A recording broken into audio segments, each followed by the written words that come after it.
My name is Tanya. I'm sitting in my new home, looking at my 6-month-old daughter, Lily, sleeping soundly in her crib.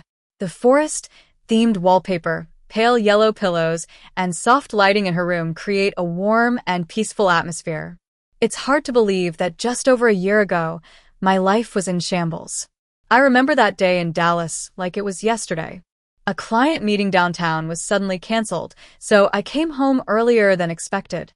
On the way back, I stopped to buy a bouquet of white tulips. My husband, Leo, always said they were too common, but I loved them. At that time, I thought our differences were just about flower preferences. Little did I know how wrong I was. When I opened the door, the first thing I heard was laughter. It wasn't the innocent laughter of friends or family.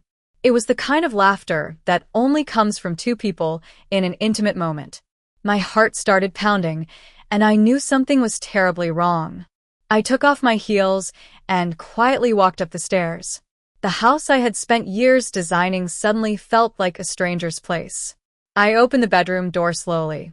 On the bed I had chosen for its calming effect, Leo was lying between two women. One was Ava, my college best friend, and the other was Bella, who had worked with me in my design firm for years. No one said a word. Leo looked at me with annoyance, as if I was the intruder. "Tanya, you didn't call first," he blurted out. I looked at Ava wearing the necklace I had given her last anniversary and smelled the perfume Bella had once borrowed filling the room. I didn't shout or ask questions. I just stayed silent. My silence seemed to terrify them more than any scream could have. As I walked downstairs, I remembered all the times they had asked for my help. For months ago, Leo asked me to sign a financial management authorization, saying it was just to manage our real estate investments more easily. I trusted him and signed without hesitation. A week later, Bella asked to submit a design proposal under my company's name for a client in San Antonio. She said she needed the credibility. I agreed, never thinking she would stab me in the back. And Ava borrowed a large sum of money, claiming her father was seriously ill. I transferred the money without a second thought. I started to dig deeper. Old emails, messages, and financial records revealed the truth. The investment agreement with Leo had a clause that would give him full control if I didn't respond within 60 days. I hadn't read it carefully, and now he had the power to manipulate our assets. The money I gave Ava had gone into a joint account with Leo, and Bella had been using my designs and presenting herself as the creative director of a non-existent company. The next morning, I left the house without a note or a phone call.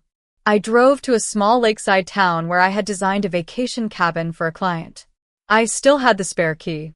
That afternoon, I contacted Mr. Harris, a lawyer who had worked with my father, and Ms. Reed, a well-known private investigator. I told them I needed evidence of the misconduct of Leo, Ava, and Bella. Over the next few days, Ms. Reed and Mr. Harris gathered evidence. Leo had moved most of our savings into a shadow investment fund. Ava had used my money for a down payment on a luxury apartment with Leo. And Bella had stolen my designs and sent invitations to my clients. After 3 weeks, I returned to Dallas. I rented a small apartment and started to fight back. I sent evidence to the right people. I informed the investment director of the firm Leo was pitching to about the project's violations. I told the building manager of the spa where Ava was a co-founder about her off-the-books transactions. And I sent proof of Bella's plagiarism to the investor of the showroom where she was a guest creative director. Not long after, Leo's professional license was suspended, Ava's spa closed, and Bella was removed from the design association. The divorce agreement was finalized, and Leo gave up his claims on our house and the design company. During this time, I found out I was pregnant. I took steps to protect my child's future. I brought in a financial advisor, Ms. Clark, to set up a private trust. I changed all my insurance and estate plans, with Lily as the sole beneficiary. Now, looking at Lily, I know that I've rebuilt my life.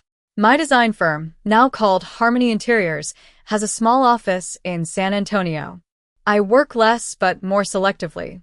I've hired 2 young and talented designers, and they don't know about my past. I'm just the boss who pays attention to details, speaks softly, and is always on time. I've learned that in life, we can't control how others treat our trust, but we can choose how to respond. Rebirth comes from quiet, steady decisions, and sometimes silence is the most powerful weapon.